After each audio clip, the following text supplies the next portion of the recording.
Muy buenos días a todos los que nos escuchan. Disculpe, 7 minutos tarde, pero esto de la tecnología todavía nos atropella. Y entonces cuando sale algo mal, eso ustedes saben, va todo, se pone uno nervioso. Pero bueno, aquí estamos como prometimos con la abogada de inmigración todos los miércoles, hablando de temas interesantes. En el día de hoy, la abogada nos va a hablar sobre visa. Muy buenos días, Marina. La abogada de inmigración de Castillo Immigration Law Firm está ubicada en la 2200 Silas Creek Parkway en la suite 3B de Winston-Salem, Carolina del Norte. Recuerden que estamos en Carolina del Norte. El teléfono de ella es el 336-283-6906 o el 336-986-9295. Gracias, Marina, y bienvenida. Gracias, Adriana. Gracias nuevamente por la invitación. Bienvenidos todos a la audiencia maravillosa que nos acompaña. Y bueno, como dijiste, vamos a hablar de la visa U. Y como ya empezamos tarde, esta vez sí confieso que fue mi culpa. La tecnología nos atropella, como dice Adriana, así que bueno, estamos tarde, así que vamos al punto. Entonces, vamos a definir un poco la visa U. Siempre me acuerdo, Adriana, que me dices que lo explique con plastilina. Entonces voy a tratar de hacerlo lo mejor posible. La visa U es un beneficio migratorio creado, por supuesto, por las leyes de inmigración de Estados Unidos para las víctimas de crímenes violentos. Entonces, cuando hablamos de crímenes violentos, hablamos de una lista específica que tiene esta ley, ¿verdad? Este beneficio migratorio, que ampara aproximadamente unos 13 tipos de delitos, ¿ok? Que los voy a mencionar más adelante. Este beneficio migratorio requiere como requisitos principales tres cosas, ¿ok? La primera, como lo dije anteriormente, ser víctima de un crimen violento de la lista que está establecida en la ley. Segundo, que esa persona haya cooperado con las fuerzas de ley o con las fuerzas del orden, o ya sea la policía, ya sea el sheriff, ya sea los state troopers, ya sea cualquiera de los departamentos policiales que existen en Estados Unidos. Y adicionalmente a eso, que la víctima haya sufrido sustancialmente, ya sea psicológicamente o físicamente, en virtud de haber sido víctima de este delito. ¿Okay? Entonces son los tres requisitos principales. Por supuesto, como todo requisito principal, evidentemente vamos a conseguir muchas otras definiciones y muchos otros requisitos que se derivan de esos requisitos principales. Pero por lo menos vamos a hablar de estos tres, para seguir explicando, como dice Adriana, con plastilina. Entonces, los delitos los de la lista que les comenté, se los voy a leer a continuación, son bastantes. Entonces, los voy a tratar de traducir al español lo más que pueda. Entonces tenemos violación, tortura, tráfico, incesto, violencia doméstica, que es uno de los principales, yo creo que uno de los más usados en la visa U, asalto sexual, abuso sexual, explotación sexual. Ya vemos cómo estuvimos hablando la semana pasada de la visa T, que era de tráfico humano, y vemos como sí existen muchos problemas de abuso sexual en Estados Unidos. Entonces, también, al igual que la visa T, tiene el mismo objetivo, de invitar a las víctimas para que puedan aproximarse a los departamentos policiales y denunciar a estas personas que han cometido estos delitos. Entonces, sigo con la lista. Mutilación femenina genital, ser mantenido en prisión, eso por supuesto prisión, que una persona te agarre y te secuestre y te mantenga prisionera, servitud involuntaria, esclavitud, secuestro, restraint o lawful criminal restraint, que es también cuando evidentemente te someten a la fuerza, extorsión, asesinato, asalto, obstrucción de justicia, perjurio o atento de conspiración. Y lo más importante es que no solamente son todos estos delitos que acabo de mencionar, sino también cualquier otro delito que se asemeje, dependiendo de la naturaleza de ese delito, a los delitos de la lista. Es decir, que no es una lista exclusiva, porque cualquier delito que se consiga o que de pronto el abogado pueda argumentar, decir, ok, a lo mejor esto no es asesinato, pero es un intento de asesinato y por lo tanto también pudiera calificar como una lluvia. Entonces, tenemos pues un océano de opciones, ¿no? No es solamente el delito que está definido, sino cualquier otro intento o cualquier otro delito similar que pueda parecerse en naturaleza y en los elementos a los delitos de la lista, ¿ok? Entonces, bueno, eso es con respecto a la lista de los delitos de la IUVISA. Otra situación que me encantaría mencionar como abogada de inmigración es que el derecho penal es un derecho estatal. Es decir, a diferencia del derecho de inmigración, que es un derecho federal, el derecho penal generalmente lo decide en cada estado. Entonces, por ejemplo, el derecho penal de Carolina del Norte puede ser diferente al derecho penal de Carolina del Sur. Okay. Entonces, ¿qué sucede? Que para nosotros los abogados de inmigración tenemos inclusive que ir más allá y revisar en el estatuto de ese estado donde fue o donde ocurrió ese delito, cuáles son los elementos y cuál es la naturaleza de ese delito para ver si hay algún otro delito similar que por su naturaleza y elementos se parezca a uno de esta lista. Entonces, todavía tenemos más opciones. Es decir, es cuestión también de indagar un poquito en ese estatuto penal estatal para poder determinar si aun cuando no se llame, por ejemplo, abuso sexual, pero se llame de otra manera y de pronto tenga la misma constitución que estos delitos, entonces podemos igual solicitar la IUVIS. Tengo una Entonces, pregunta aquí que me por hace supuesto. Marina, perdóname. No, Cuando tú mencionas todo ese campo tan grande que hay para poder aplicar a este tipo de visa, ¿incluye si a uno de nuestros hijos le hacen bullying en el colegio y de pronto tiene violencia, lo golpean y ese tipo de cosas? por supuesto que sí, por supuesto que sí. Esa es una pregunta que me hacen mucho. Evidentemente, ahorita con la tecnología también, inclusive el cyberbullying, también se está considerando porque evidentemente pudiera ser calificado como un assault, o felony assault. Lo importante es poder saber hasta qué punto ese niño también fue afectado, porque ahí es donde vamos con el tercer requisito, que sería que la persona tenga un sufrimiento sustancial físico o mental. Entonces, si es un bullying que realmente al niño lo han golpeado, al niño lo han empujado, no tanto, o sea, si lo han humillado, tendríamos que ver cuál ha sido ese efecto psicológico que ha tenido, ¿verdad? Si solo lo han humillado, lo han nombrado nombres, etcétera. Pero si al niño lo han golpeado, realmente lo han empujado, lo han vejado, eso sí pudiera ser un felony assault. Entonces, ya como estaba explicando, fíjate, no es otro totalmente, el nombre es totalmente diferente. Estamos hablando de bullying, estamos hablando de algo que ni siquiera está en la lista. Pero ya el hecho de haber tenido un contacto físico, de haber sido golpeado, eso es un asalto. Y al ser un asalto se puede solicitar la certificación de la Yuvisa en base al felony assault o asalto felony, algo así pudiéramos Pero tiene que interpretarlo. haber un reporte de policía o algo por el estilo. A eso voy. ¿Qué sucede? Mi audiencia, o la audiencia de Adriana, que tan gentilmente me invita a sus seguidores, ¿no? Tiene que haber un reporte de policía y eso, por favor, lo voy a volver a repetir. Tiene que haber una denuncia, tiene que haber un reporte de policía. La IUVISA no se realiza solamente con el que yo digo que me golpearon o yo digo que me hicieron esto o yo digo no.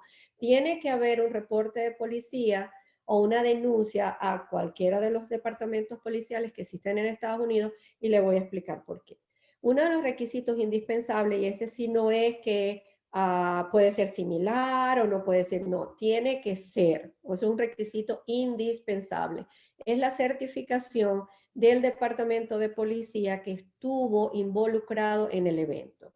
Entonces, si la persona no reporta, si la persona no denuncia, evidentemente el departamento policial no va a certificar porque no hubo cooperación, no hubo colaboración de esa víctima con el departamento policial. Y ese recordamos que es el segundo requisito. Entonces, mira, Adriana, no sabe la cantidad de personas que han venido a mí con historias bien, bien difíciles de violencia doméstica. Y por unas de 3 incidentes, una sola vez han denunciado. Gracias a Dios han denunciado esa vez y hemos podido, ¿verdad? O solicitar la certificación, que ya voy a hablar un poquito más adelante de esto, para que esta persona pueda someter su caso. Pero han habido casos también que la persona ha sufrido violencia doméstica por muchos años y nunca ha reportado.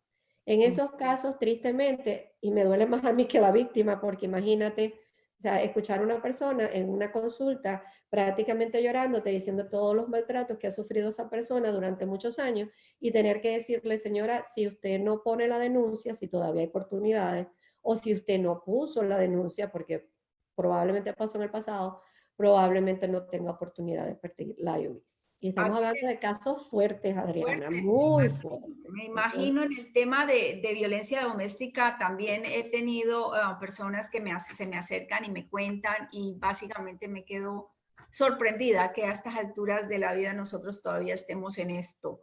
Entonces me pregunta alguien, dice, ¿cuánto tiempo tarda una visa por violencia doméstica? Que si nos puedes un poquito explicar más o menos en qué consiste, en qué punto es determinado ya violencia doméstica, ¿ok? ¿En qué punto se determina ya eso? Bueno, dos cosas. La violencia doméstica no necesariamente tiene que ser física, es decir, una persona, pues hay un círculo que uno utiliza como abogado, que es el círculo de la violencia, en el donde pues evidentemente comienza el abusador con el periodo de la luna de miel que llaman y después entonces empieza pues a humillar, a vejar, a insultar y después puede ser o no puede ser que llegue a la parte física. Generalmente llega a la parte física, ¿verdad? Pero si no llegase a la parte física, porque solamente el abuso psicológico también pudiera ser una violencia doméstica, siempre que se demuestre con una evaluación psicológica respectiva, ¿ok? Entonces, ¿cuál es el punto? El punto es, evidentemente, cuál es ese efecto que la víctima ha creado en la, perdón, que el abusador ha creado en la víctima para poder determinar que es una violencia doméstica. Lo que sí te puedo decir de todos los cursos que he hecho, porque esta es una de las visas que a mí más me gusta, y de pronto la semana que viene, en vez de asilo, Adriana, podemos hablar de las vaguas, porque lo que sucede con las vaguas, y lo voy a decir rapidito para que no se me confunda. Espérate, ¿qué es eso? Vagua es otro tipo de visa. ¿Fragua? Vagua, V-A-W-A. Esa es así, se oye muy cómico. Es vagua. Viene por el nombre de la ley. Es una ley de violencia doméstica against women. Por eso se llama Violence Act Against Women. Ok. Y esa es solamente para violencia doméstica, pero lo que sucede con ese tipo de visa es que el abusador tiene que ser residente permanente o ciudadano americano. Entonces, por eso es que se puede utilizar, pero si el abusador no tiene documento, entonces uno utiliza la visa U. Pero volviendo al tema de cuándo es una violencia doméstica, evidentemente depende del efecto que ha causado el abusador en la víctima, pero te puedo nombrar por ejemplos. Y muchas veces la víctima no se da cuenta. El abusador aísla a la víctima, es decir, él la controla de alguna manera, no le deja tener amigos, no la deja salir, no la deja ni siquiera a veces relacionarse con su familia. La víctima generalmente tiene que pedir permiso para poder hacer pues, su vida social, porque lo que hace el abusador es controlarla. Entonces, al controlarla, evidentemente la víctima empieza como a aislarse. Y al aislarse la controla económicamente, porque evidentemente probablemente no trabaje, es la que se queda en la casa cuidando a los hijos. También, al controlarla económicamente, ahí vienen las primeras amenazas. Si no haces tal cosa o si no haces esto, yo me voy de la casa y te voy a dejar sola y ta. O vas a ver qué vas a hacer con tus hijos. El abusador generalmente tiene problemas de lo que llaman anger management, que son como problemas de ira, ¿sí? Entonces, generalmente es una persona violenta, es una persona que lanza cosas al piso, las rompe, rompe cosas en la casa, o sea, para que más o menos vayan detallando cómo es ese abusador o cuál es el perfil del abusador. El abusador, hubo un curso que me encantó, me encantó porque pude como entender mejor, como dices tú, Adriana, a mí también me sorprende, pero sí lo entiendo porque ya he vivido muchos cursos y puedo entender. El abusador, y lo dio una señora, tenía muchísimos años trabajando en un shelter de víctimas de violencia doméstica, maestría en social worker, sumamente inteligente, y ella explica el efecto de la violencia doméstica de esta manera. Cuando imagínate un gabinete que tiene muchas gavetas, ¿verdad? Pero hay una de esas gavetas que está medio suelta. Eso es lo que significa la víctima. O sea, la víctima generalmente tiene un miedo o tiene un complejo o tiene algo que el abusador conoce. Y es esa gaveta suelta. Entonces, imagínate una persona dándole a esa gaveta y dándole y dándole hasta que esa gaveta se rompe completamente. Eso es lo que hace un abusador con respecto a la víctima. Es decir, si por ejemplo el abusador conoce que la persona no ha estudiado, por ejemplo, o no ha trabajado, o sabe que es una persona que solamente sabe cuidar los niños en la casa, eso es lo primero que va a pasar. A empezar, tú eres una inútil, tú no haces esto, tú eres incapaz de conseguir un trabajo, tú dependes de mí. Entonces es la manera como controla, como daña, como humilla para que la persona pueda seguir siendo dependiente de ella.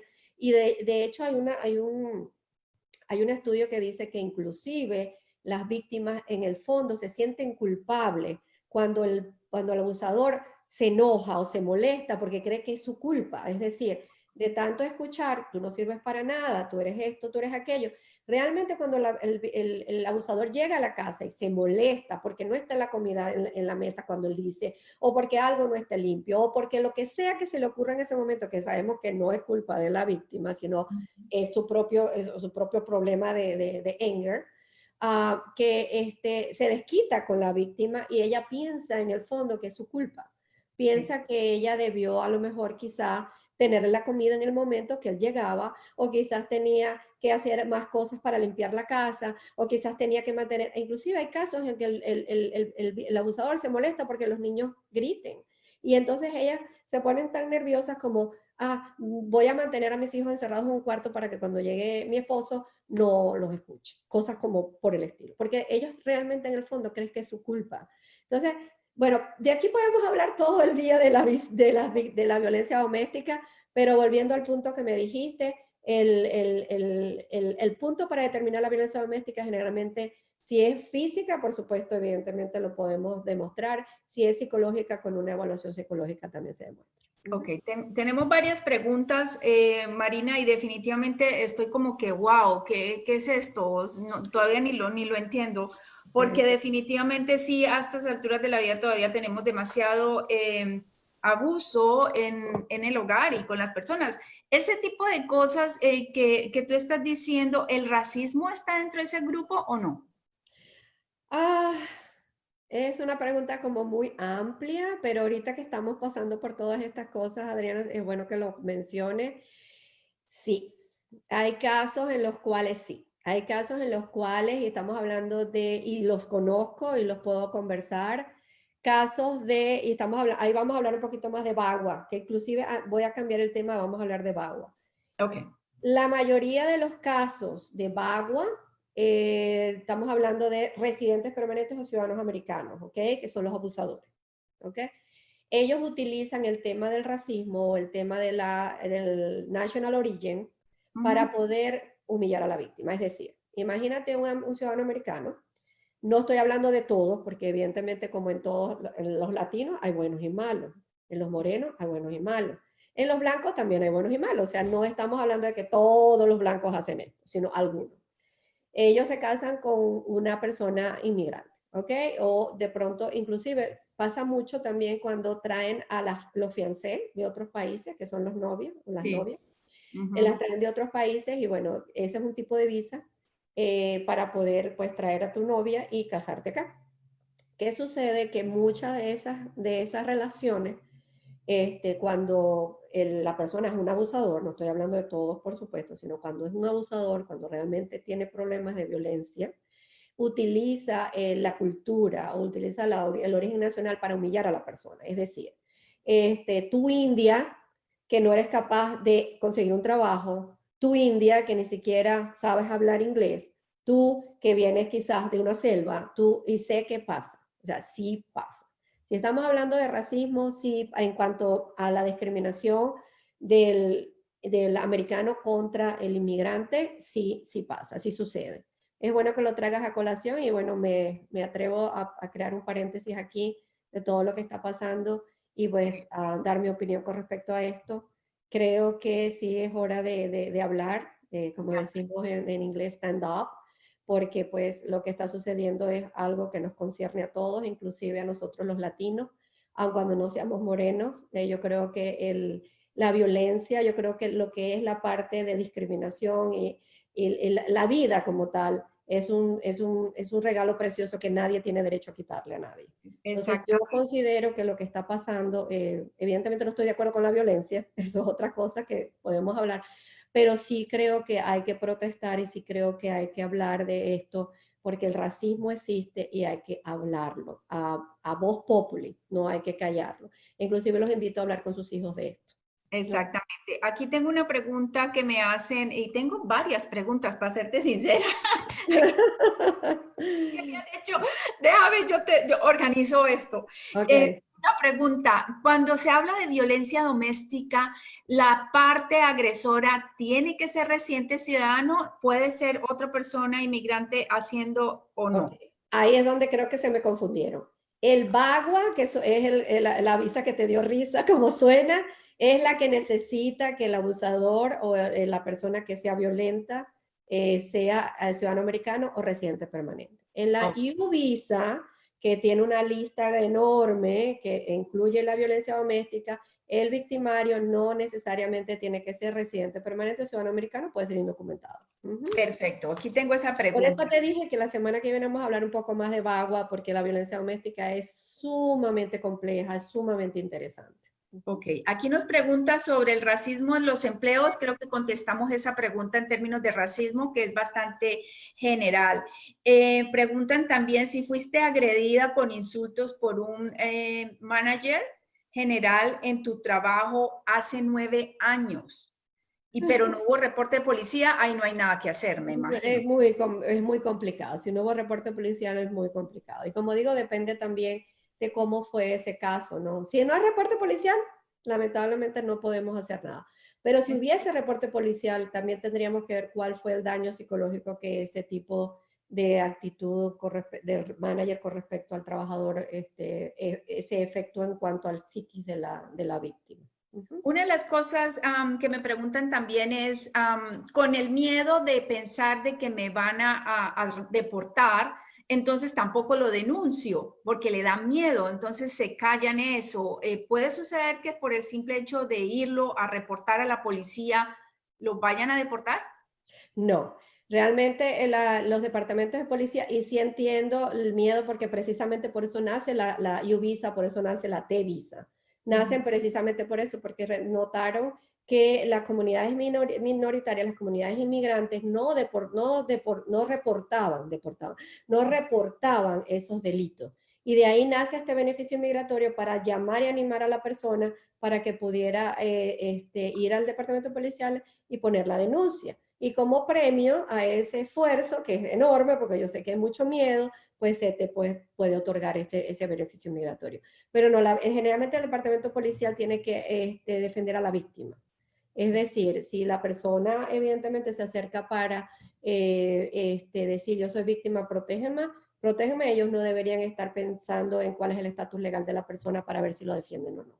Y además que son dos departamentos totalmente independientes, lo que es el departamento de inmigración con el departamento pues de De policía, que policía, es claro. completamente diferente. Me surgió una pregunta, las personas que reportan eso y que definitivamente fue un trauma psicológico, ¿existe organizaciones que me puedan ayudar de manera gratuita a superar todo este trauma? Sí las hay, de hecho, lamentablemente aquí en Winston-Salem hay muy pocas, pero tengo entendido que, por ejemplo, hay un departamento que se llama Seven, Safe for Seven, creo que se llama, es parte también de lo que es el departamento judicial, Safe on Seven, sí. Porque queda en el piso 7 de la corte, o quedaba porque creo que la mudaron. Ese departamento ayuda a las víctimas primero a conectarse con otros recursos Y adicionalmente a eso también les ayuda para, por ejemplo, si necesitan hacer solicitar una orden de protección, los ayudan para someter esa orden de protección, que también ayuda al caso, porque las órdenes de protección se someten cuando la persona pues está siendo agredida por alguien o por supuesto, por una pareja o por la pareja o por un miembro de la familia. El teléfono se activó por alguna razón. Y ellos pues hacen esa orden de protección o ayudan a hacer esa orden de protección para que, para que el victimario no se acerque a la víctima. Entonces, sí existen algunos recursos. Tengo entendido que en Charlotte, sí, en Charlotte o en Raleigh hay un departamento que se llama Battery Program, que es como un programa que ayuda a las víctimas de violencia doméstica. Yo te pudiera pasar los teléfonos si los consigo, Adriana, más adelante, para que tú puedas dar esa información, pero sí existen recursos.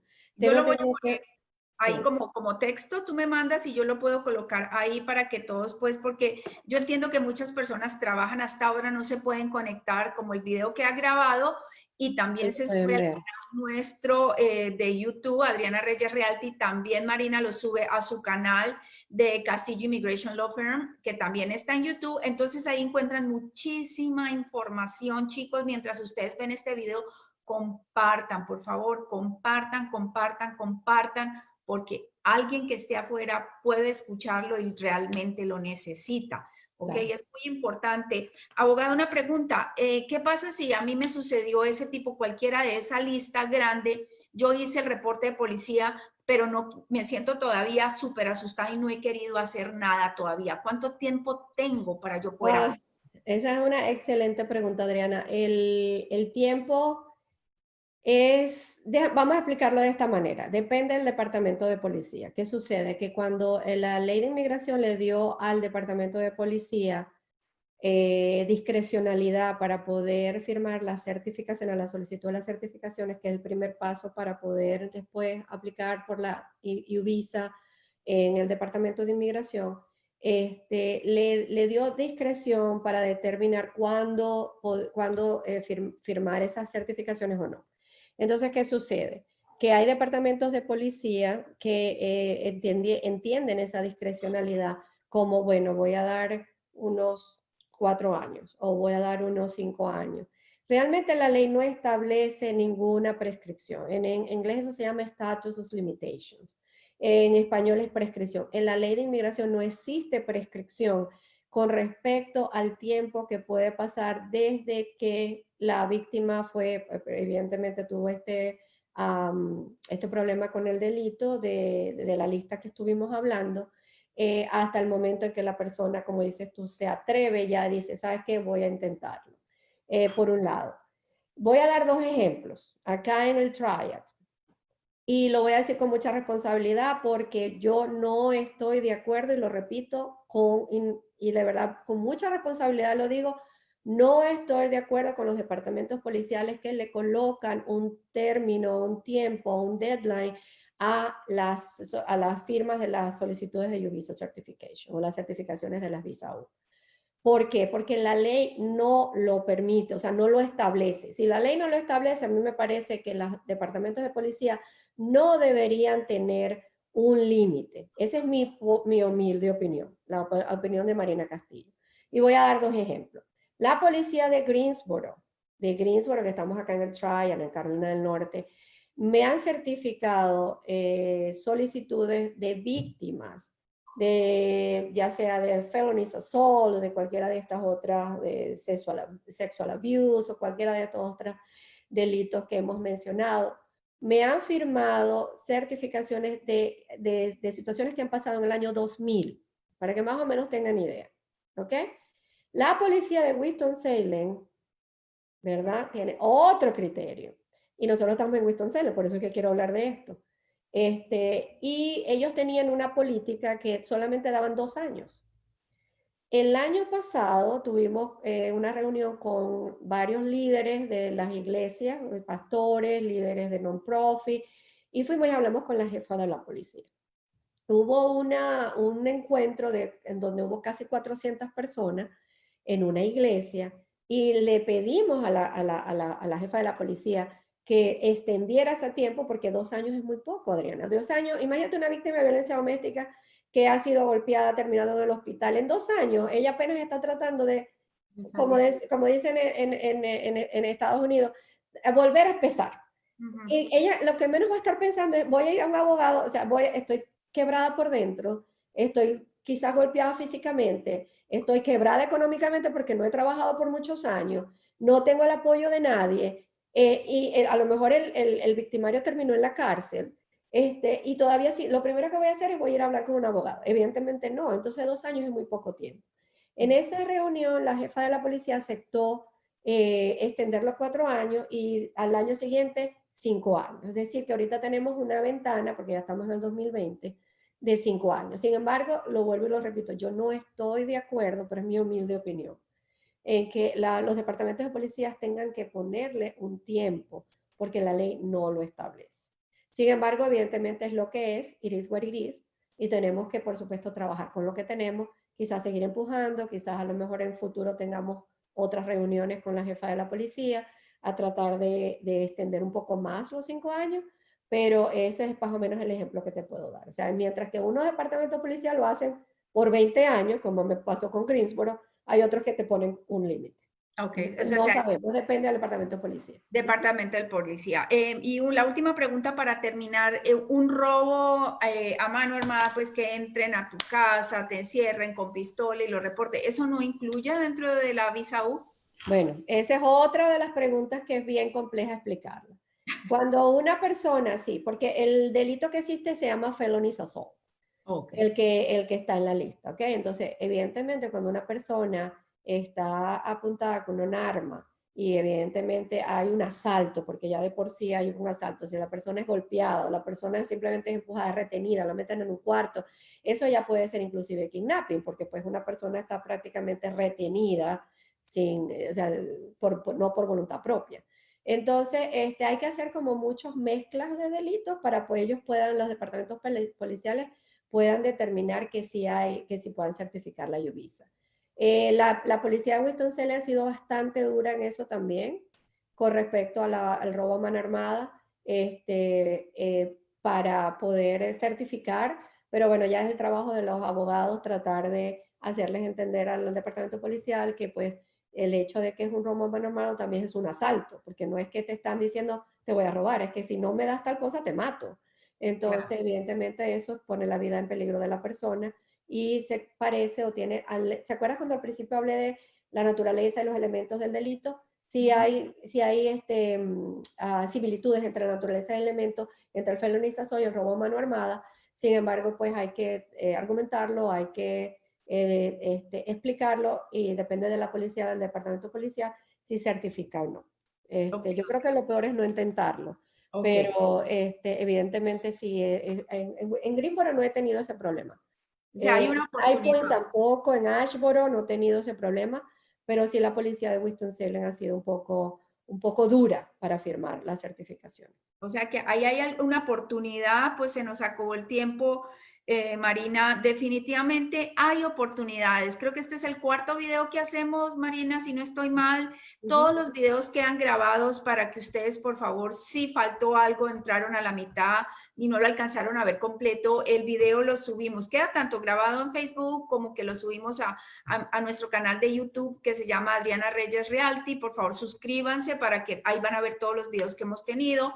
Y también se sube en el canal de la abogada Marina Castillo. Creo que contestamos todas las preguntas. Es un tema supremamente extenso como el que dijo Marina, dio pie a la siguiente charla que el próximo miércoles hablamos de la visa VAWA. Espero que lo haya pronunciado bien. Sí, lo pronunciaste bien. Completamente. Violence, mira, Violence Against Women Act. Así te vas a acordar, por eso se llama VAWA.